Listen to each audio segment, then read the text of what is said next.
What's up, Chiefs Kingdom? You're on an episode of Chiefs Focus Live. You're with JP and Caleb. What's up, man? Doing pretty good, man. How you doing? I'm doing good, just dealing with all the Twitter drama and having some fun with Mhm. people on Twitter. Got to have some fun when you're messing with Bills fans and Cincy fans. There's no more Yep. fun than that, It's man. been pretty fun. You just have to barely do anything, and they just come in hordes complaining. So don't surprise me one bit. Yeah, when they announced that the Bills canceled their last OTA, I put out Bills are declining fast, are going downhill fast, man. Oh, everybody was mad. Everybody was in there. They do it every year. The Patriots just did it. I said, well, the Patriots aren't the Bills, and the Bills need to work. Hey, man, that's a fair point. You got Diggs out there that wants to cry about something, and I know what the issue is. So it is what it is. Look, man, him and Allen aren't on the same page. What's up? Yeah, Chris? That's unfortunate what we're seeing there. That's been it looks like that's the problem. I mean, ultimately, I don't think Diggs is a bad person, but as we saw him the show Tuesday, he's a diva kind of, and since he's a diva, it has kind of hurt the team in multiple different areas. So, I mean, he's a great player, but he had the same issues in Minnesota and just fallen into the Buffalo Bills. So we'll see what's going to happen. We'll see. He's a great player. I think there's an echelon, and he's right up there being considered one of the best. But I feel like his attitude is stopping him. His attitude, I mean, look, man, he's a top 15 wide receiver. I say top 10. Well, he may be top 10. I call him top 15. If he's in the top 15, he's somewhere between 1 and 15. Okay. I do it just to piss off the Bills fans. That's the reason why I say he's a top 15 wide receiver. Yeah, he's better. He's probably a top 10. There's a lot of guys that are better than him that don't have that attitude. I mean, it's just that simple. They just don't have that attitude. So I got everybody riled up right now, man. I've been having a lot of fun doing it too. So, yeah, but it is what it is. They're going to decline. My bold prediction is they're going to have a 9-8 season. I think they're going to be stomped on in that division, and I think everybody's going to beat them. Especially if Diggs is not there, then they're considered a threat. Well, he showed back up. He did show up for the second day, which is one day of OTAs. Well, that's some progress. They're probably going to mend it, but if it looks like if he's doing that now, then next year he's not going to be there. Who knows if he'll show up for training camp? One guy said, where's Chris Jones? I said, Chris Jones' contract isn't really complete yet. I said, but also Diggs signed a contract and then didn't show up to OTAs. How are you going to sign an extension and then not show up after the fact because you're throwing a fit? Because you and Allen got into a tissy fit after last year's. Well, and that kind of brings us to the Chris Jones situation. I know you heard some things. Go ahead and say your thoughts, JP, about the whole situation. I'll give my piece because I think I have an interesting angle to kind of put it to. What's up, Will? Okay, so I asked a couple of people today about it, and I think everything's on track. I got two different answers. One was from somebody that's really close. One was somebody that isn't that close, but usually is pretty good. One person said that there was a little bit of contract issues. I'm not going to go into what it was. It's irrelevant at this point from what he said. But the other one said that he's basically just having some fun. He's paid his dues to a degree. He's just out fucking around. That's basically how he put it. And don't worry about his contract, which I tend to believe that one because that one's closer to the source. So he's like, it's almost like right out of the, horse's mouth. So I would just not put too much into him not being here right now. He's going to be here for another year no matter what, unless for some reason something goes completely awry, which is very, very minimal, and they trade him, which I don't think that's going to happen. So, anyway, what do you think? Well, here's what I think, and maybe some of the issue with the contract could be because Chris Jones has not shown up to mandatory workouts. Mandatory basically means for all those who have been a part of sports meetings or corporate meetings on any level, mandatory means you have to be there. And Chris Jones, every time he's in a contract extension, is like, I'm not going to be there. Now, here's the issue. It says mandatory is supposed to be there. These are not involuntary workouts. So it seems that there's a frustration there possibly. Now, this is how I see it. They're about to have a break before they jump into training camp, basically. It's basically your quote unquote summer kind of.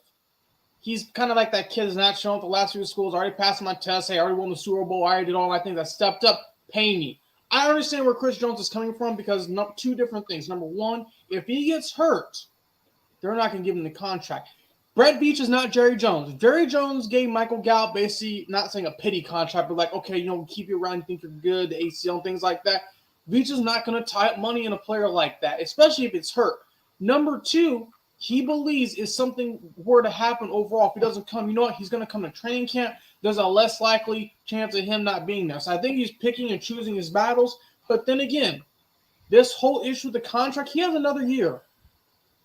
He has another year on contract. So since he has another year, it's not like he's not going to show up to week 1. I believe he's going to come to camp, but we have the time period between now and to the end of the season and some of the other stuff that's going to happen before the league new year to come up with an idea. So we're looking at basically March, basically the first week of March for them in that whole time make a deal. Normally the Chiefs are going to take to that very end of the time to get the deal done. That's what happened last time. We saw stuff got leaked and all that stuff. All the lies. We got told, he signed it tomorrow. Oh, he signed this. I mean, okay, yeah. So you had a screenshot. Whoop, whoop. It was all blacked out. But regardless of what we see with all those different things, Chris Jones is a great player. And I think at this point, he's like, I don't need to go to mandatory OTAs. That's fine. I'm not going to stress that. But where I will feel there's a concern if he does not start showing to training camp. But I do believe he will because the last time he did not show up to OTAs. He didn't show up to training camp. So I believe he does care there. My opinion is this: as long as he's working out at home, he's not sitting at home eating donuts and laying around and coming in like Kelvin Benjamin, then we're good. If he comes in like Kelvin Benjamin, overweight, then there's an issue. But I don't think Chris Jones is doing that. From what I understand, he's been working out all off season, so Perfect. I don't think that's an issue. So it's look, man, we went through this the last time. Chris Jones didn't show up. Then the contract got done. Then he showed up, or he showed up actually prior to the contract being done, played, and then, of course, somebody thought they had an in with the Katz brothers and said that he was signing in 48 hours. We debunked that really quick because we knew that wasn't happening until the offseason. And look, man, for all intents and purposes, it may not happen again until the offseason. We have until, like you said, March. Yeah. We don't actually have to sign him right now. But here's the thing. There's a big salary cap issue compared to last time. Yeah, that's the thing. The $333,000. If the Chiefs want to make some moves in free agency in this next wave, he's going to have to fork up some money or Mahomes. Something's going to have to happen. Yeah, so I think what's going to happen is they'll get it done before the season starts.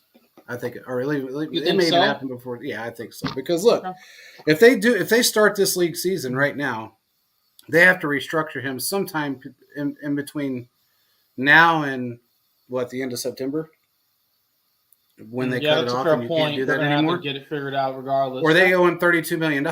So it's like, do you want to pay him $32 million or do you want to restructure him and get this taken care of and he signs for another 4 years? And the issue is how much is he going to take though? Is he want to be a team player and take the pay cut and want to restructure? Says he does. Well, I mean, has he restructured all so far? I don't think he's restructured once. Yeah, he did. He did one time. Yeah, he restructured once. So I think he wants to be a team player. He wants to. In fact, he's made it very clear he doesn't have to be the quote unquote highest defensive player on the planet. He just wants. He's happy in that 2 to 3, 4 range. So if that's what he wants, I'm sure Veach will give it to him. Okay. I don't think it's a matter of that. Well, they're going to have to figure that out because the time is ticking. Ticking. The one good thing that we don't have to worry about, and somebody else does, is Stephon Diggs. Yeah. So when it all boils down to it, they're in terrible turmoil. I've heard this. We've talked about this. There's friction. There's some cracks in the foundation. The cracks in the foundation building the house. So they were. And look, there's a lot of cracks. Yep. And it's not looking good. I don't know what's going to happen to him in particular, and that's kind of what I'm about the Chris Jones situation. He's like, pay me, which respectfully so, I think Chris Jones should be paid. But Diggs is saying, I gave up this money, and you guys didn't give me one. Well, I feel his frustration. To be honest, the Bills have a great offseason. He's got frustration with Josh Allen, too. And hey, there's frustration. And I think one thing is Chris Jones is going to work with people. I don't know much about the Bills organization. We might have to bring on the Bills podcast again. Those guys. But it seems like there's some cracks in foundation, there's some issues. I mean, the last 3 years, JP has started as this AFC Championship game against the Chiefs. They lost. They got blown out. Then they end up beating the Chiefs. Then they end up losing in the divisional 13 seconds. And then the last year, they end up winning in the wild card. And then they end up losing to the Bengals at home. So this is probably the lowest point they've ever been. If we're looking on a scale between here and here, they're probably like here. Yeah. I mean, that's not a great comparison, but they're in bad shape. Yeah, they're in bad shape. And I know Andy in that situation would guard, let's keep up the spirits and things like that. I don't know what they're doing over there, but I can tell from what we're seeing, they're going to struggle a little bit. So I don't know what's going to happen. They may make a run and get like a Dalvin Cook. That could happen. Different things can change, but as a whole, that's why I'm happy as a Chiefs fan. We don't have to deal with this unnecessary drama. And if there is drama, it gets fixed quickly. And the Chiefs in this whole era, JP, you know if you know this, but since 2018, the Chiefs haven't made it to the AC Championship game or the Super Bowl. Yep. That's pretty doggone good. Yep. And they're going to do it again. Teams. Yeah, and they're going to do it again. Mm-hmm. So, look, we've been talking about this because of that friend of mine in Buffalo. They've had issues since last year. We've talked about it on this show over and over and over again, and it's coming to a head. It's not just about Stephon Diggs. A lot of players have issues with Sean McDermott. A lot of players have issues with Josh Allen, and it's a trust factor. They don't have the trust in either one of them anymore. Mm-hmm. You got McDermott that is allowing Josh Allen to do whatever the hell he wants, and Josh Allen is making major mistakes. And that's the thing. Andy is going to tell Mahomes he can't do something, but Mahomes has built trust over time. Yeah. I mean, he's given a lot of trust over these years. He's changed stuff about the lines. I mean, that's how they got the second Super Bowl. One thing, and this is a great Andy Reid story, and I was kind of listening to, so I was driving to do my errands today. Mahomes was talking. He was on Sports Radio 610, or it was something. And they were talking about kind of the different things. And Andy will, like, basically, as you're doing a play, and he'll ask you, okay, what was the down and distance? What was the formation? Things like that keep him thinking. Yeah. And that just showed me is this. If Mahomes is able to figure out the formation every single play or see stuff, no wonder why he can make quick adjustments like that in the Super Bowl. Yeah. Because Andy is making sure they're being precise. It's like throwing the darts on the dartboard, hitting that bullseye every single time. 30, 30, 30, 30. And because of that, that shows me why there are so many steps ahead of these other teams. Because Andy's going to ask the most bizarre questions. What was the receiver on the right side doing? How many yards was that? Was that 2nd and 7? So why did you throw away deep when you could have the guy open there? What was the formation? Different things like that, because it helps you get those little details. So it comes naturally. Mahomes was saying when Nagy was there the first time around, and I was asking these questions the first preseason game going to the Titans one, the one he kind of had a really big game. He was saying the preparation leading up to it was the most difficult one of his life. And what he found out is because Andy told Nagy to basically ask him, tell him to play, but what was the formation? And Mahomes was like, I don't know. But ever since then, he's been like, there we go. Yeah. And that's made him not a better player, but also a better leader. And because all these things have happened, that's why Mahomes, if he were retired today, he would be in Hall of Fame first ballot because of what he has done. Absolutely. And Andy would be a first ballot Hall of Fame coach because of the attention to detail. Whenever they make this 30 for 30 about Mahomes, we're going to see some stuff behind the scenes, because the stuff that this guy has done and the coach he has at Andy Reid, it's going to be a great time to be a Chiefs fan. Honestly, I mean, the last thing we have to worry about is that time. We had that turmoil for a little bit in 21. Mm-hmm. But they overcame it. They overcame it. I don't think the Bills can. Just a few bad plays from getting to the Super Bowl. So this team can do it. No, I'm talking about they had inner turmoil that they dealt with. Well, yeah, in 21, but they got rid of that problem. They figured it out and they moved on. Throughout the season. They didn't what is me? What is me? They figured out and kept pushing and battling until they got to a certain point. Well, and the crazy part about it is that they had a hell of a lot more turmoil than a lot of teams even knew about or people knew about, but yet they still made the AFC Championship game. Mm-hmm. So there was a lot of defensive turmoil, coaching turmoil on both sides of the ball. Not head coach, not defensive coordinator, but other coaches, position coaches, and it caused problems with the players. They're gone. They're all gone now. I mean, so we don't have to worry about any of it. The coaches that we have right now are great. They all do what they're supposed to do. The thing about the Bills, this is McDermott's last year. I'm going to say it now. This is his last year. If they don't do well? I have a feeling it's his last year anyway. Regardless? I think even if they if makes it to the playoffs and loses, or even wins one playoff game, it's his last year.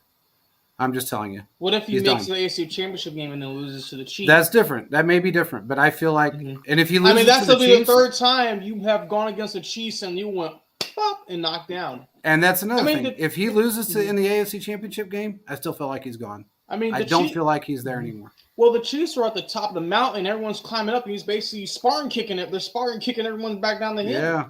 Yeah. And that's pretty much what it's come down to. It doesn't matter. 13 seconds. I mean, that was crazy to see that happen. But that's the off-season preparation. That's the practice. Then you can pick up on Andy constantly telling them different things. The connections. I mean, that's why camp is important, no matter if it's involuntary or voluntary. It is important. So if Chris Jones decides to show up, that's on him. But for Mahomes to be there all the time as a leader, I'm happy with that because it shows he cares. Not saying Chris Jones doesn't care, but for the leader of our offense, that means a lot and goes tenfold down the line.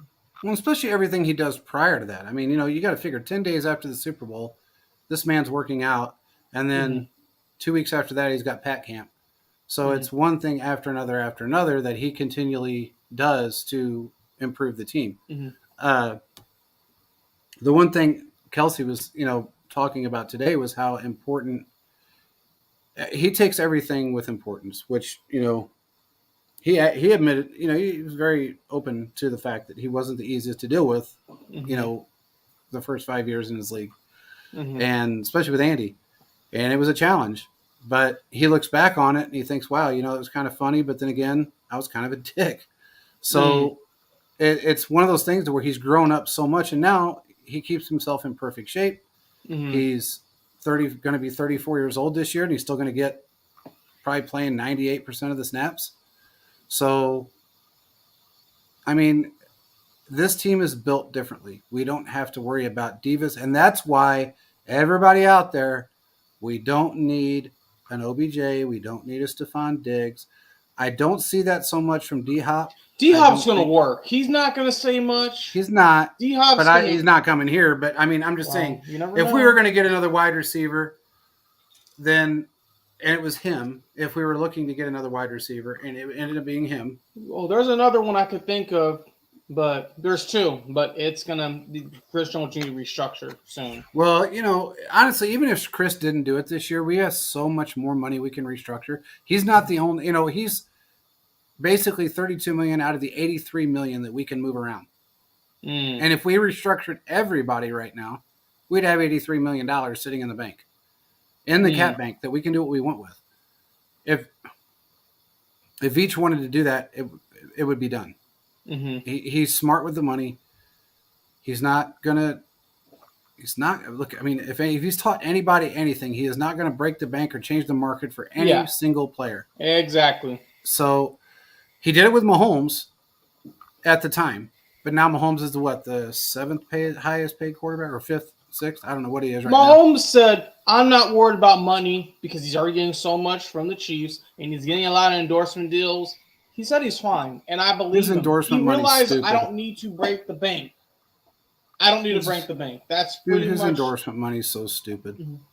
I don't think people realize how much money he's made. He makes probably a good amount, man. You're probably in the people 5 years. People pay him to do things. Yeah, absolutely. Easily. He's at a point now to where I think he's pretty close to the $200 million mark in endorsements in 5 years.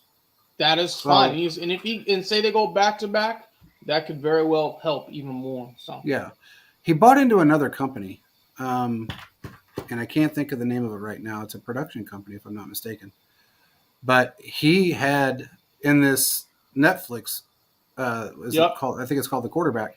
His production company, the documentary, his production company actually produced that, and he had say in what was going on in that documentary. Well, did you hear what he said today in his interview? He's like, I didn't realize I cussed that much. I'm like, well, Patrick. There's a thing of when he hurt his ankle, he throws his jacket down. He's like cussing. Yeah. I mean, he's like, it's cool though because a couple of those moments we see that happen in the field, we actually get to see what was actually said. Yeah. Where he getting in what's his name? Crosby getting his face. We could hear that. I mean, we're going to see a lot of different things. So that comes out July 12th, so less than a month from now. That's going to be a really good show to watch. I can't wait. It really is. It really is. Yeah, it's going to be awesome. And the fact that I love the fact, there's one clip where Andy says, I'm taking you out. And he goes, hell no. Hell no. I'm good. Hell no. Mm-hmm. He was like dead serious. He was not coming out of that game when they hurt his ankle. And I thought that was, that just proves a lot about his character. Mm-hmm. Guy's a beast, man. I mean, he is a beast. There's one thing he says. He said he didn't realize he says a lot too. Is that's what I do? Is that what it is? Or no, I do that. He says I do that, and he says that a lot. He's competitive. Hey, we've all, for those who play competitive sports at high level, doesn't matter what level it would be, high, low, middle. You say stuff you didn't know. Yep. You do stuff. And he's realizing it. I mean, he's realizing that, especially when you go back and you look at all the clips of the things you've done, and you can hear the mic. And hear everything you say, you're thinking, damn, did I really say that? I don't even remember saying that. Yep, exactly. Because emotions and the adrenaline, everything's running high. So yeah, it's kind of nuts. I mean, I don't know, but regardless, so Jamar Chase, let's segue into something really quick because he is a freaking idiot. God dang, man. For somebody that's 3 years in the league and really kind of plateaued last year, he didn't have the best season last year. To run his mouth the way he does, that Cincinnati team and fan base and city, actually probably the entire damn state, is so wanting to be Kansas City. It's pathetic. They want to be us so bad. I mean, Burrow said, they asked Burrow, who do you think the best player in the NFL is? Without hesitation, Pat Mahomes. And they asked Jamar Chase, who do you think the best player is in football? Joe Burrow. And they said something, and he said, huh? And they said, well, we asked Joe, and he said, Pat. He goes, Pat who? Pat Mahomes. Pat Mahomes. Something stupid, And he had this smirk on his face. First of all, he didn't even do it good. It's not like how Tyreek did with Brooke Pryor. What's your name? It wasn't like I remember that. That was a classic. Okay. Twitter had a field day. Cheese Twitter had a field day with that. Yeah. That was a long time ago. That was a good time. That was good times, And I'm glad she's gone. It's been the best time ever. Her and Keatsman, they deserve to be gone. And Keatsman's drunk somewhere, and she's up in Pittsburgh freezing her fat ass off. But anyway, allegedly. But the whole point is that he didn't even do it in the right context. If you're going to say that about a player, say it about somebody that maybe you've beaten in a Super Bowl or or you won a Super Bowl. Maybe it's somebody that you didn't beat by 3 points. Maybe it was a team that didn't shut you completely down last year. You were shut down last year in the AFC Championship game. For the most part. In fact, I don't even think you were there. Yeah. Huh? I say, for the most part, till Fenton did his thing. Yeah. I mean, he was a non-factor in that game for the most part. So look, man, if you want to talk your crap and be a crybaby, you can do that. But right now, that right there puts you at a top 15 wide receiver instead of a top 10, in my opinion. So there's a lot better wide receivers out there that don't have your attitude. Tyreek Hill runs his mouth a lot, but he's a hell of a lot better wide receiver. He's more it's that simple. Yeah, he's more versatile. He's more dangerous. He's faster. It just is what it is. I'm sorry, but he's a better player. Attitude, to me, is everything. And I look at like Devontae Adams. He's been fairly quiet for the most part throughout his career. He hasn't been a big diva. He played with Aaron Rodgers. He played with Derek Carr. Yeah, he got pissed off at the situation in Vegas, but why wouldn't you? Who the hell isn't pissed off? I mean, I don't even play for that damn team, and I'm pissed off about the situation. Yeah. So he had a right to say what he said because he basically kind of got crapped on. He got lied to and he got crapped on. But that's what's going on in the NFL. That's when agents, because agents get paid off the total number. Even if that total number is fictitious, That's what they get paid off of. So if you're a 7% agent or a 5% agent of $30 million a year, then you're getting paid off $30 million a year. Now that player may only make what, 18? Probably. But you're making 30. You're getting paid off 30. And that's what you're getting paid off the total contract, not net. You're getting paid off gross. I guess I should put it that way. So for everybody out there that, thinks that, these guys that are making 30 million a year are making 30 million, you're absolutely wrong. The only ones that are getting full price on their money are the agents. And that's why the agents are pushing that amount. Yeah. So what's Philip said? Remember, Jamar spent $350K on his first car with his first $1 million rookie contract. He made it, so I can't complain about that. He made his money. Well, you know what? Support himself. So if he wanted to do that much, but that's what he wanted to do. So hey, man, I got to tell you, here's the problem, and I agree with Philip on something because he's right. When you're a rookie in this league and you make $1 million for the season and you spend a third of it on a car. And then you're renting your apartment and you don't help your mom and you don't do anything for anybody else. You don't put any money in the bank. That's just stupid on your part, because you better wait and stash that money, because you don't know where you're going to end up in the second year. You have no idea where you're going to end up. You don't even know if you're going to make it through the first year, much less go into the second and you spend half your money or a third of your money on a stupid ass car. So, but that's the mentality of some people. He said it's ridiculous, Caleb. It is kind of ridiculous. I mean, look, you spend $350,000 on a car. I just say it's his money. I'll be the person think of saving a lot and getting a good car still, but yeah, I mean, he could have went out and bought a nice ass Mercedes and not had to worry about spending $350,000 on a car. Well, if he was in the era of NIL, he would have already had 2 of those. Yeah, LSU, right. they would have made some money off the NIL. So yep, that's right. So I mean, he's just a very arrogant kid. When people say, "Oh no, he's just confident," no, he's arrogant. He's arrogant. He's got a chip on his shoulder, and he's all up in his feelings. And if you can't get out of that, you're going to suffer through your career. You will suffer through your career. AB suffered through his career because of it. All the money he's made, look what he's got left. Nothing. Lawsuits, rape allegations, and he ain't got shit. His arena team got kicked out of the league, so yeah, a lot of problems. A lot of problems with him. So I mean, it is what it is. You got to be humble in this league because you just don't know when it's going to end. It's no different than regular life. You don't know what tomorrow's going to bring. So I think he's put himself in a position now that he has to really prove himself this year. And going up against us at any point during the season with the way our defense is playing and the additions that we've made, and then bringing on a veteran defensive edge rusher, which we're going to do, holy shit.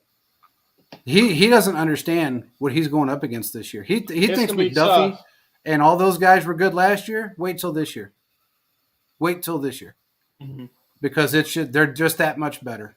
I mean, all they're doing is poking the bear. Keep poking the bear. Keep doing what you do. The Chiefs are taking notes. They're taking notes. Exactly. Yep. So what is Philip saying? He said, thank you, JP. That's my whole point. His mentality said a stupid comment about MVP Pat. Yeah.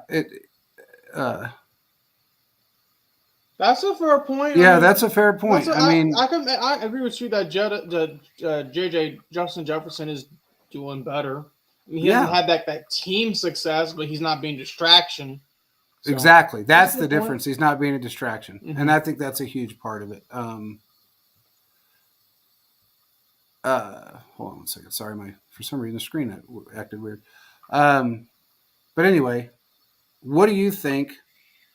Who do you think the Chiefs are going to bring in as their veteran defensive edge? I have a feeling I know who it is, just from what I've heard. But you tell me who you think it's going to be. I mean, if they're going to run it back, Carlos Dunlap. If they're going to get someone else, maybe Trey Flowers. I'm at the point where I believe at this point, who are they bringing in? They've done the research and know who's going to fit well the team, so I'm not really worried. They may pick up a guy off the street who no one's really talking about. I mean, we've seen recently that it's brought another wide receiver. So, I mean, when you look as a whole, Trey Flowers would be nice. I mean, he's what, 28, 29? 28. Ngakou's another player. I mean, I think that could bear. That's like the leaning option. I think we're pushing past 50, 60%. I mean, Phillips says Ngakoue, Dunlap, or Robert Quinn. I can see that as well. Robert Quinn last year that was on a 1 year, was on the end of his contract, got traded for, went to the Eagles, and did his thing there. I mean, there's a lot of answers. What do you think, JP? Who's yours? I will tell you that they have talked to Yannick. Okay. They've talked to Dunlap again, of course, and they've talked to Trey Flowers. So those are the three that I know of for sure. There's probably other ones, but I know for sure. I mean, Veach talks to everybody, but those are the three that are on the radar right now. And I have a feeling that we're going to see Dunlap back in the building, but I also have a feeling we may very well may see Yannick in the building. And that's something that he's looking for somebody that can mentor the younger guys that are on the team right now. That's what you need. And I think if you're looking for that right now, the only player that really fits that mold that doesn't have the competitive spirit to not do it would be Dunlap. Dunlap is a guy that will come out and help anybody on the field because he knows he's 34 years old. He knows he's only got a couple more years left, if that, and where people just won't sign him anymore.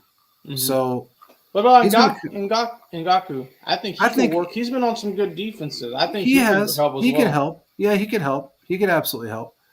Some of these guys that are 27, 28 years old, they're still in that prime for the most part, the prime of their career, and they want to be that guy. So they really don't want to come in and help as much as guys that are, at the end of their career and wants to. And you're right. Yannick did say he wants to be on a contender, and really, who's the best contender out there? That would be the Chiefs. The Chiefs or the Eagles. Yeah. And the Eagles, honestly, man, I still look, man. To me right now, they're still a prove it team to me. I'm sorry, but you think so? I absolutely believe they're at least going to get to they're at least going to get to the NFC Championship game. There's just no one there to really stop them. I mean, I feel like unless barring injuries, they can kind of march their way through. I have a feeling, man. I got this feeling that San Francisco is going to be a tougher team this year than everybody expects them to be. I think they will. I think they will. I agree with you there. You there. So, and they're not going to have that cupcake schedule they had last year. That's a fair point. I mean, it helped my fantasy team, A.J. Brown and Jalen Hurts. That really helped me. Yeah, I'm sure it did. It did. 40 points some games for him. But yeah, I mean, it's just they have to prove it to me. It's one season of Jalen Hurts being good. He was not good the 3 seasons prior to that. He didn't have help, though. Jalen Hurts is good, but they finally surround him with enough talent. But look at the coach. Upgraded. The coaching is what's sometimes when you're playing baseball, did you listen to your coach and I'll forget what you say? I'm gonna do what I want to do. I would not be surprised if Jalen's done that. You're right. I'm saying when you lose your offensive coordinator that got you to that point, and you got a head coach that's really not. Look, their head coach didn't put that game that season together. It was the offensive coordinator and the defensive coordinator. Their head coach was there to draw up some plays, and he had guys helping him draw up plays and doing all that. But look, man, I'm sorry, but Sirianni is not the best coach in football. He's probably, maybe some things went their way. I'll give you that. Things went their way. Trying to get at. Yeah. So, and that's going to happen. Luck's going to happen. So yeah.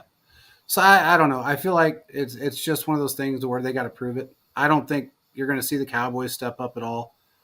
I feel like Detroit is going to be a team that's going to step up this year in the NFC and give everybody a run for their money. I really feel like they're going to. They're a better football team than people are giving them credit for. San Francisco is another one that I think they're a true number one defense. They're not I'm the number one defense because I had the softest schedule in the league. I'm not the number one offensive line because I had the softest schedule in the league.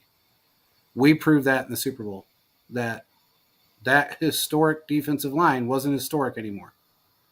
Against an offensive line that had 2 players that allowed 58% pressure rate and a total of, out of the 26 sacks, 4 and 13, 17 sacks out of the 26. So, and those were skill position players that you had to have on the field to keep Pat protected. Yeah. And his blind side was the right tackle. And of course, we know where that problem came from. So, and he's gone. He stepped up in the Super Bowl, though. He, I have to say, he did his thing. He Gotta give him that. But you know what I noticed, though, is that the holding calls were diminished on both sides of the ball, but they really diminished them for Wiley. He was holding everybody, man. I mean, he was holding everybody. That dude was holding people, and there wasn't even a play going on. He was just grabbing people. I'm just going to grab you. He's just, to me, he was below average. He did good in the Super Bowl, but he was very below average during the season. And I feel like, we're in a lot better position. If anybody wants to know why we paid a right tackle $80 million, is because he's versatile, and that's Pat's blind side. That's his blind side. Pat goes the opposite direction. Every time he rolls out, which side does he go to? Normally to the right. Yes. So you want to make sure. You still need a quality person on the left side, too. You do. You absolutely do. But he made, for all intents and purposes, 2 players made OBJ look better last year. And it took me a while to say this because I was a big proponent of his. But after watching all 22 over and over and over again, Jerick McKinnon and Patrick Mahomes made OBJ look better last year. Jerick McKinnon kept him safe, and Mahomes got the hell out of the way when he needed to. And that's just really it's what made OBJ look better than he was. They're going to find out in Cincinnati that he's not that great. It'll be interesting. Burrow can't run. Burrow's mobile, but he can't run like Mahomes. He don't run scared. Mahomes runs scared like he just stole something. So that's going to be a huge factor in Cincinnati with OBJ. What we did by bringing in the players that we brought in and eliminating the 2 headaches that we had, is clear up a lot of, I guess, time for Mahomes to be able to either stand in the pocket, not have to roll out as much, maybe just find his target a little bit better, even though he can do it anyway. If he is rolling out of the pocket, it doesn't matter. Thiz brought up a question. Okay, what did you say? He asked me a question the other day on the phone. He said, do you think we're going to be able to retain Trey Smith and Creed Humphrey? Are we going to be able to sign him? And my answer to that is yes. They're going to make sure that Mahomes is protected. You got 2 of the best in the league protecting Mahomes. And, of course, we know that Andy operates from the middle out. And he's kind of changed that up a little bit with Mahomes. He's always been that head coach that looks at, okay, the middle is where the protection needs to be because that's where the pocket's at. But he also knows now that Mahomes is a guy that will get the hell out of the way, roll out, throw a ball horizontally. He'll do things that people won't normally do. So he's got to have protection all the way around from end to end. But I still believe that, yes, we're going to be able to work the money out. You can't cheap up on the offensive line. You're going to have to shell some money. Yeah. This is what it is. You're going to have to give them the money. Now, you can come to a good agreement, but you're going to have to give up some money. Absolutely. And the money's going up. The cap numbers are going up. We're signing players to more bonus structures than we ever have, compared to years in the past. And we're the only team that has players that are on 100% bonus structure contract. So, I think we're going to be just fine with money. We don't need to worry about that. Mahomes is not concerned with his money. So if they say, hey, we want to give you a bonus structure, we're going to take $12 million and hand it to you right now. We want to sign somebody. Okay. You think he gives a shit? He doesn't. He doesn't care. So for all the other non-Chiefs fans out there that are so worried about Mahomes' contract because it's brought up daily, that this is the year that his contract's going to be so – It'll work out. It's going to work out just fine. So it's not Joe Burrow. Joe Burrow's going to want $65 million a year. And that's why Chase is out there saying Joe Burrow's the best, because he wants Joe to take a little pay cut to keep his ass on the team so he can get paid. Well, and this is my personal opinion, JP, and I don't know how you feel about this, but how do I say this? Joe Burrow, Herbert, and Justin Herbert should not be making more than Patrick Mahomes because they have not pushed it to the upper echelon. Burrow, you can make an argument, but I don't understand why. Okay, you have a Super Bowl winning quarterback, they set the edge, and then someone who hasn't really done much was on the up and coming sets the edge again. It's like, no, you need. It's like right there. I Yeah. just don't.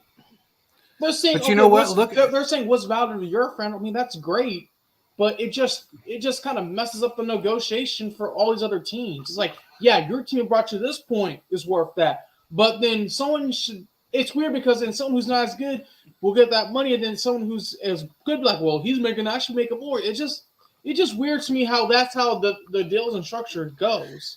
you know the Brady way, and I'll call it the Brady way because that's what he did in some aspects. Now I understand Brady knew that if he went to a tough division during his 20-year stint with the Patriots, he would not have nearly the success. Mm-hmm. But he also was the 17th highest paid quarterback in the league during his career. Mm-hmm. So until he got to the Bucs, he was the 17th highest paid quarterback. I mean, mm-hmm. Alex Smith made more money than he did. Yeah, Alex got a bag towards the end. Yes, he did. Hurting. Yes. So when it all boils down to it, Mahomes is smart. Brady made a killing off of endorsements. There's no doubt. Did he make Mahomes money over the first 5 years? Oh, hell no. But did he make that kind of money off his last 5 years? Oh, hell no. Mm-hmm. But he still, over a 22-year period, made a lot of money in endorsements. A lot of money. So he understands the fact that you get an endorsement deal. If that endorsement doesn't involve your agent in any way, that's all your pocket change. That's gravy money for you. You know, Mahomes is doing commercial after commercial after commercial. And it's not just State Farm. It's not just Oakley. It's not just Coors. He's got commercials out the butt, man. I mean, every time I turn around, he's on TV. Mm-hmm. So the guy walks outside and makes $20 million. So, you know, it's just one of those things. Let's see what Philip's got to say here. He said they know both Burrow and Chase are getting paid. They drafted Charlie Jones, Miles Murphy, and DJ Turner to replace Higgins. That's true. Awazu and Hendrickson in order to pay both Burrow and Chase. I would agree with that, but you know what, Philip? You know what I like? The fact I like about this, though, is that when you do exactly what they're going to do, you're bringing in players. Just say you're bringing in the D-Robs of the world right now. Okay, you're bringing in guys because you don't have the coaching staff to make them stars, and you don't have the quarterback to make them stars right up front. So what you're doing is you're putting yourself in a predictable position. You're making yourself predictable, similar to what we did with Tyreek Hill. We were predictable. We knew that if D-Rob was on the field, Kelsey and Tyreek, you knew the ball was either going to go to Kelsey or Tyreek. Those are the first two options. Tyreek always got open. Too high safety shell shut that shit down. So then Tyreek wasn't able to get open as much. He dropped a lot of passes, caused a lot of interceptions. It is what it is. They're putting themselves in that same position by basically paying two players because they don't have the coaching staff and they don't have the quarterback to elevate these other rookies and young players like we do. And they don't have the scouting talent. I'm sorry, but Tony's going to be a freaking beast this year, and I don't care what anybody says. This kid is going to scare everybody. He's got every tangible to just destroy this league. He really does. He's going to make Chase look stupid because he's faster, he's more agile, and he will do everything he can to get in the end zone. I'm just telling you, everybody better watch out for Tony this year because he's going to be a target like none other. We got a great tight end room. All those guys are going to be, you got young rookies in there. You've got a couple of second-year guys that are beasts. You got Jody Fortson, which we love, which I think is going to have a bigger role this year. We have just too many options. And we got Quentin the Doubter that's on vacation this week. We'll give him the benefit of the doubt. I know he doesn't believe in Justin Ross, but I believe in Justin Ross. And I really believe in Rashee Rice. So we got a group, man.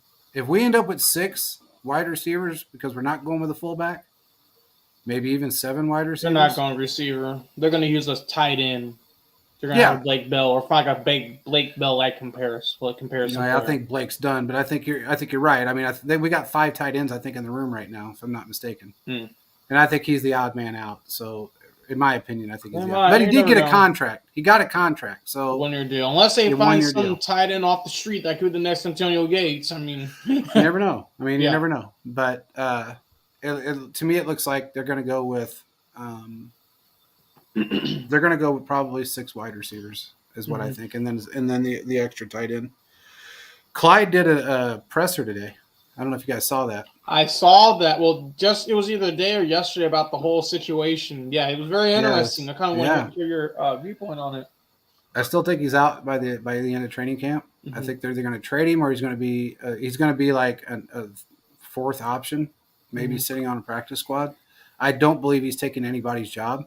What did he say in the press conference? I'm just curious, just for the viewers out there, because I kind of remember what he said. If you don't, I can kind of say.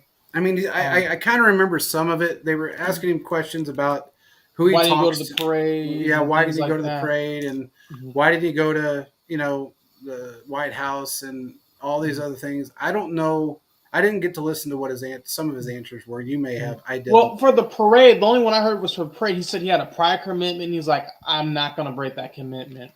He said he had, I guess, a fashion week. He already had that commitment down, ready to go. And he's like, I'm just not going to break it. Now, the White House, I'm not for sure. I don't know what happened with that. But like you said, I think he's kind of on the door out. I mean, they brought that guy, Generic Pierce. He's good. That's his name. He's going to be pretty good. I mean, I like Clyde. I think he's great. I just think his time with this team is done unless he has a just resurgence like no other. I think he's going to go to Washington. Okay. And don't be surprised if we don't end up making a trade with Washington. I'm just telling you. That trade can happen. And it's still an option for us right now. If we end up making that trade and we end up with a great defensive player, say a 6th-round pick, and we give away Clyde in a 5th-round pick, I'm not complaining. What do you think? I think bring a guy like Chase Young in, and I'll be very happy. Yeah. Another defensive player. I mean, we have him on a 1-year deal. The thing is, though, is this: the Chris Jones contract is really what's decided a lot of these things. So, if something were to happen between now and before training camp restructures and money has to be freed up, and then we'll see if moves will happen. Well, that's what I believe. I think if they want Chase Young, they'll move somebody else's money around if Chris isn't ready to make the move. I feel like they got the players to do it with. So it's not like they can't do it. But doesn't need to be the same players every time. I feel like at one point they're going to be like, was Chris going to do it? I mean, that may cause a problem. They're like, we keep doing it. What about, was Chris not going to do? I mean, he's basically captain the defense. Is he going to shed some money out to help? Yeah. I don't know if that's going to cause – I doubt that's going to cause a problem, but I can see that maybe being an issue moving down the line if Eric were to get to that point, which I doubt it will. Yeah, I don't think it will either. I don't see Chris leaving. He's planted roots in Kansas City. He loves Kansas City. I think this is just Chris being Chris, his agents being who they are, which his agents have a lot of influence on him. Those Katz brothers are strong. They are like the Rosenhaus twins. I mean, they're pretty strong, man. So don't count him out because I don't think he's going anywhere. But I think he's he's holding out for the best deal he can get. And he'll end up getting it. I mean, he will. If that's the case. I heard that they were agreed upon prior to the season even ending. And a lot of people heard that, actually. It wasn't just me. There was a few other people that heard the same thing. People that we talked to. Well, he's just not going to rush it, too. They'll do it at the right time. No, man. The guy never rushes anything. And, if Jones wants to sit out again, if he did, actually. That's on him. But it's not going to kill us. What are your thoughts on? Oh, here, let me put this put on the screen. So he says, "What are your thoughts on John Ross making the roster?" That's tough. I like him. I think he's fast. I think he's got the tangibles. I just think we have better players that may be able to do it, and he may end up on the practice squad. That's what I feel like. What do you think, Caleb? I think, barring injury, he's going to be in the practice squad. And I can see him being a call-up Yeah. I believe that personally. I wish we were at 55-man roster because he would probably make the team. Yeah. But I think he's going to be a guy where he's going to be on the practice squad, close by around, and when the Chiefs need him, and say someone gets hurt, they bring him up. I don't know if he can play special teams, and he was a first-round pick. Cincinnati really kind of stunted his growth and development as a player, and the Giants really didn't work. I mean, he had some good games against the Chiefs when he was with the Giants, but I don't really know. I feel like they're going to put more stock into that quote-unquote special teams unit, and we'll see what we'll go from there. But I can see him being a game day call up the day before, or something like that. Yeah, I agree. I mean, I just don't know that he They're could. going to keep him around. I think so too. I mean, look how long they kept Cornell Powell, and he's actually still legitimately. He's I still mean, on the team. still on the team Mm-hmm. technically. I don't think he will be, but he's still there. If anything, he'll go back to the practice squad. But hey, man, if you're on the practice squad, and you're making $350,000 a year. Who gives a shit? You know, I mean, you're having fun making $350,000 a year, but. It is what it is. If that's if he hasn't grown at all, which I think he played. He got called up twice last year. Powell did. Uh, I know I had seen him on the field towards the end of the season. Maybe once or twice. I'm not really for sure Yeah. specifics on when, but I think that did happen. I don't know why. Chris is going to go be standing next to Danny Shelton because right now he's slated second on the depth chart next to Chris Jones. So I don't know why Chris would be upset about that. I know he was really pounding the tables, wanting him on the field last year after his injury was done with. But I get it. He wanted Frank Clark back. He's not coming back. He's got to get over that part of it. There's nothing we could do about that. If Chris would have could have done a lot of things. If Veach wanted to give up $5.5 million guaranteed on somebody that was 29 years old, and Chris would have restructured earlier or finished his deal earlier, then that would have been a different story. Maybe it would have happened. I don't know. I just have a hard time believing Veach would have gave him $5.5 million. I know he was offered $4 because that would have gave him $11.5 million from the Chiefs to play one season for us. So I don't know, man. I mean, it's just weird. I think Chris will come back. I think Danny Shelton's going to be a huge impact. If they bring Chase Young in, holy shit, we're going to have a crazy, crazy defensive line. Probably an historic defensive line. A true historic defensive line. Not this, easy flash schedule, flash in the pan type of thing, strength of schedules type of, historic line. We're going to have a real defensive line that's just scary. And regardless, like we said, Chris is here no matter what. Barring trade, which is honestly, I mean, I don't see that happening. He's not going anywhere. So even if they didn't restructure right now, they have until I think the end of September or maybe it's October, I can't remember, to get the deal done prior to, then they can do it right after the season ends if they wanted to go that route. Similar to what they did, if you guys remember, that's what they did the last time. They waited until the season was over, they got it done, he stuck around. So we'll just see what happens. But other than that, all you guys out there, just so you know, we are sponsored by Manscaped. And I think we've told you all this, but we'll tell you again. You need to go on manscaped.com and just check it out. If you find anything you like, use the promo word, Chiefs Focus. Get 20% off your order. If you do that, we will put you in the running for the 4.0 kit. It comes with everything you need to keep your balls clean. Now, it also comes with a lot more. They have everything on their website for men. Body wash, shampoo, conditioner, beard kits, everything you'd want, they've got. It's all good stuff. They even got, I don't know if you guys see this, but it's ball spritzer. It cleans your balls. It makes them nice and tight. So anybody that's got the saggies, this will fix that. They got ball deodorant. So when you got the sweaty balls and your balls are stuck to the side of your leg, they have that as well. So if you decide that you want to make your wife happy, your significant other, You just want to clean yourself up. Go on manscaped.com. Use the promo code CheeseFocus. Get your 20% off. Order something. You'll be happy. I promise. Now, hold on. We got a response here. What's this response? Yeah.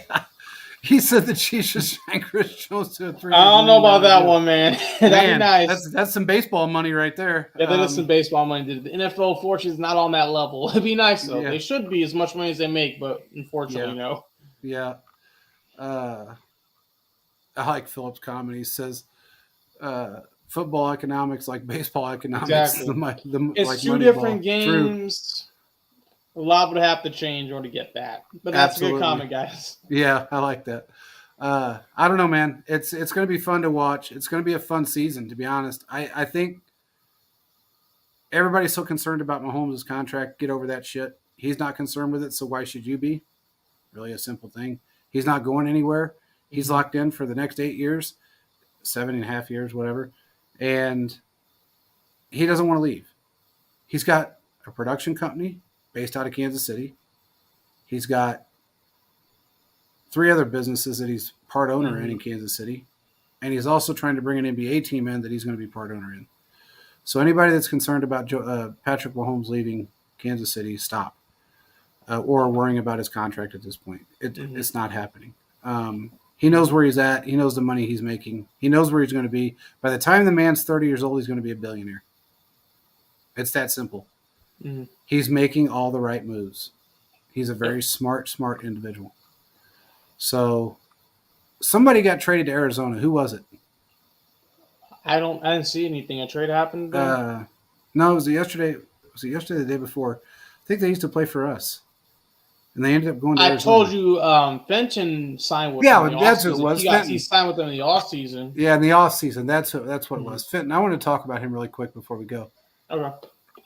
Because it's never any good when you talk about Fenton. He had 2 good plays in his time here. 2. He had more than 2. He did good. I can only remember the first one. Well, I remember some good plays. I was satisfied. Yeah, I can. I mean, he caused some issues for us. I'm glad he's with a team that they need help. I don't know if he's going to give them that much help, but they need the help. Now, did Eli Apple get signed? I wanted to ask you. I don't know. It's a good question. I can look it up. I mean, I was surprised he got signed last year by Cincinnati again, but that tells you how stupid their organization is. So I wonder if he got signed by anybody. If anybody in the chat knows, let us know. He's a free agent, it looks like. Probably going to stay that way. We'll see. It's on him. He says he'll never forget Fenton's gesture against the Cowboys. I thought that was funny. I'm not going to lie. It was funny. I'm not going to say it wasn't. He showed that we're not going to back down. So I'm like, that's fair. It wasn't the most appropriate, but I see why he did it. Yeah. Because he was balling that game and was really fighting. So. Yeah, well, that was one of the games that he actually showed up and showed out. But he really kind of did us in there towards the end, and I don't know, man. And then, in fact, now he's on his second team since us. Mm-hmm. So, have you noticed that happens a lot when players leave us? They end up bouncing from team to team. Sometimes, to team. Yeah, Sometimes. It just seems like they just never. It's just fit in priority. Yeah, so. That's where all you guys need to realize, when Veach doesn't sign somebody that you guys wish to God he would have, that's the reason why, because he's learned over the years that fitment is everything. And if you don't fit, like, Johnny Cochran was right. If the glove don't fit, you must have quit. And that's just how it is. If the player doesn't fit, let him sit. It's real simple. What do you say? Oh, wait a minute. What do you say? He said if the Chiefs stay healthy throughout the season, Chiefs are going to be a team. Oh, absolutely. If they stay the way they are, look, the Chiefs are notorious, even with Mahomes, they're notorious for losing a couple of games that they shouldn't lose. The Colts game, everybody remembers that. They shouldn't have lost that Colts game. Caleb, you remember that, right? Yeah. But that was something that was another issue. That was coaching versus quarterback. That became not head coach, but coaching versus quarterback that became an issue, especially at halftime. But then it was also, we're playing the Colts. We're better than the Colts. We can probably not play as hard. They've realized that they can't do that anymore. They've got to play everybody. Philip City's from Liberty City, Miami. His Fenton homeboy lives there in Lawrence. Oh, Liberty City. Oh, is that Miami, Kansas? Is that what he's talking about? I think he's talking about Fenton. It's from Miami, Florida. Oh, he's from Liberty City, Miami. Maybe he has a family member out in Lawrence. I'm not okay. sure. All right. Yeah. But yeah. It looks like so we pretty much covered everything tonight, man. Yeah, I can't think of nothing else. So anyway, make sure you guys check out manscaped.com. Oh, Florida. Okay. Use the promo code CheeseFocus. Also, if you want to, go on foco.com. They have a Father's Day special going on right now for a whole bunch of cool stuff. And you also can use the I think the promo code is CheeseFocus20 now. So use that one. Check out what you want. You get 20% off. Get whatever you want. They got some cool stuff. We got some behind us. Caleb's got a really cool handmade Patrick Mahomes bobblehead that's just cool as hell. I think it even says a Super Bowl on it, if I'm not mistaken. I can't remember. That one may or may not. They have some Super Bowl ones. Yeah, they do have some Super Bowl ones. They have all kinds of cool stuff. And these are huge. These are not the little tiny bobbleheads. These things are big. They're pretty nice. Yeah, they're all ceramic. Very cool. All handmade. Not every one of them is identical because they hand make them. Yeah. Check them out. They're pretty cool. And they're limited editions. So everything they got out right now, they make like anywhere from 117 of them to 222 max. And then they're done with that one and they go on to another one. So they're all going to be collector's items. With that being said, we will talk to you guys again next Tuesday. And I believe Quentin is going to be back next Tuesday from his – he's in Colorado and God knows what he's doing there. But we'll find out when he gets back. With that being said, peace out, everybody. We will talk to you then. Bye-bye.